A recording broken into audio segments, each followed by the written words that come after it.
The room went quiet the moment the door opened. I watched my sister's smile collapse in slow motion. 1 second, she was confident, glowing under the conference lights, her slides glowing behind her like a victory banner. The next second, her lips parted. Her eyes froze on the man who had just walked in. General Vance, my husband. And suddenly the air in the room felt heavy enough to crush bones. She looked from him to me. And that's when she understood. But I'm getting ahead of myself. Because revenge never starts at the moment of impact. It starts long before that. It starts with betrayal. A week earlier, she called me late at night. Her voice was dripping with amusement. You remember what I said? She laughed. That you'd never find anyone after the divorce? I didn't answer. She kept talking. Well, I might have been wrong. But guess what?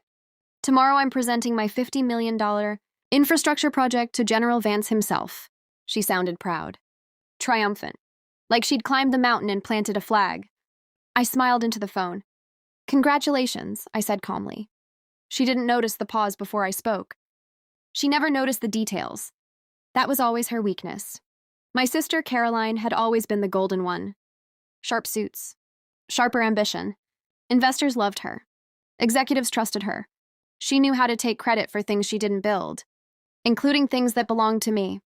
2 years earlier, we had started the company together. My designs, my engineering models, my sleepless nights. Her presentations. When the company landed its first major defense contract, I thought we had finally made it. Then the paperwork changed. Ownership shifted. Suddenly, my name wasn't on the filings anymore. Caroline said it was just restructuring. 3 months later, I was removed from the board. 6 months later, she told everyone I had stepped down for personal reasons. 1 year later, she owned everything. And I had nothing, except time and patience. At first, I thought about confronting her, dragging the truth into daylight. But Caroline thrived in daylight. She was a performer, a liar with perfect posture. So I chose something better. Silence. I walked away. I rebuilt quietly. Consulting work, private contracts, government advisory work. And during one of those assignments, I met him, Daniel Vance. Most people knew him as General Vance. Commander, strategist, the man who decided which billion-dollar projects lived or died. But when we met, he didn't know my history. He only knew my work. And he respected it. Respect turned into collaboration. Collaboration turned into late nights discussing strategy. Late nights turned into something deeper. 2 years later, we were married. Quietly. No announcements. No headlines. Just a simple ceremony with a handful of witnesses. Caroline never knew. Why would she? She hadn't spoken to me in months. Until that phone call. Until she proudly announced her presentation to my husband. Her $50 million proposal. Her big moment. That's when the plan wrote itself. I didn't warn her. I didn't argue. I simply said, good luck tomorrow. The conference room was filled with officials, advisors, and procurement officers. Caroline stood at the front.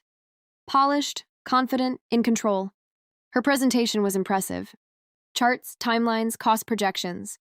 The room nodded along. I sat quietly near the back. She didn't notice me, not until the door opened, and General Vance walked in. The entire room stood. Caroline straightened her jacket and smiled like she owned the world. General Vance, she said warmly. Then she looked behind him and saw me, sitting beside him.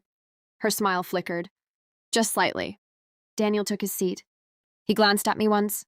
A silent understanding passed between us. Then he looked at Caroline. Please continue, he said. She tried. God, she tried. But her voice had changed. The confidence was gone. Her slides suddenly felt smaller. Every word felt forced. She rushed through the final numbers, which is why our firm is uniquely positioned to lead this project. Silence filled the room. Daniel leaned back in his chair, steepled his fingers. Then he asked a simple question. Who designed the original engineering framework for this proposal? Caroline hesitated, just for a second. Then she smiled. Our internal team. Daniel nodded slowly. Then he turned toward me. Would you like to clarify that? The room shifted. Every head turned. Caroline's face drained of color. I stood up calmly. The framework, I said, was originally my design.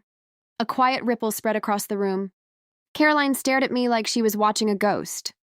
Daniel slid a folder across the table. Inside were the original design drafts. My drafts, time-stamped. Signed, legally archived. Caroline's hands trembled. Daniel's voice stayed calm. Your company submitted intellectual property that does not belong to you. Her mouth opened. No words came out. Then he added the final blow, which means your proposal is now under formal investigation. The room erupted in whispers. Caroline looked at me, desperate, confused, broken. How? She whispered. I met her eyes, and for the first time in years, I smiled. Because, I said quietly, you should have remembered who taught you how this company worked. Later that night, the investigation was already underway. Contracts frozen. Audits launched. Her empire cracking. And me? I stood on the balcony outside our home. The city lights stretched endlessly below. Daniel stepped beside me. You didn't enjoy that as much as I expected, he said. I thought about it for a moment. Then I shook my head. It wasn't about revenge. He raised an eyebrow. What was it about? I looked out at the skyline. About reclaiming what was mine. About patience. About the quiet power of waiting until the truth walks into the room on its own 2 feet. And when it finally does, the only thing left for your enemy to do is turn pale